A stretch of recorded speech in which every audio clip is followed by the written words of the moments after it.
জেলে যাওয়ার আশঙ্কায় ডক্টর ইউনূস খোলা চিঠি দিয়েছেন সাবেক মার্কিন প্রেসিডেন্ট বারাক ওবামাও। কিছুদিন আগেও ডক্টর ইউনূসকে নিয়ে বার্তা দিয়েছিল জাতিসংঘ। এবারে ইউনূসকে নিয়ে তাদের অবস্থান স্পষ্ট করল জাতিসংঘ। জেলে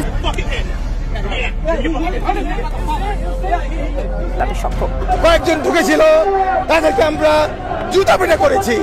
শেখ হাসিনা বলেছিল আজকের সমাবেশ যেন কন্ট্রোল করতে।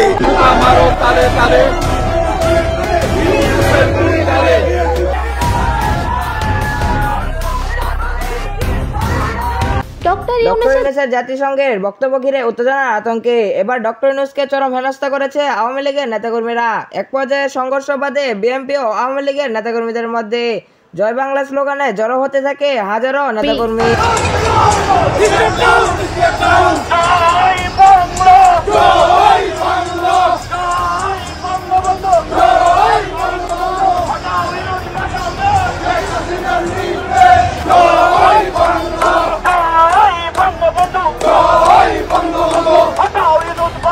আপনারা দেখেছেন যে ডক্টর ইউনূস, আসিফ নজরুল তারা জাতিসংঘ সেশন হলে সেখানে অনেককে নিয়ে ছবি তুলেছেন এবং আমরা এও দেখলাম যে মির্জা ফখরুল, আক্তার, তাছাড়া ওখানকার যারা তাসলিম যারা এবং জামাতের নেতা, ওরা ডক্টর ইউনূসের পাশে বসে জাতিসংঘ যে আমাদের যে বেঞ্চ আছে, বাংলাদেশের বেঞ্চ, সেখানে বসে তারা ছবি তুলেছে।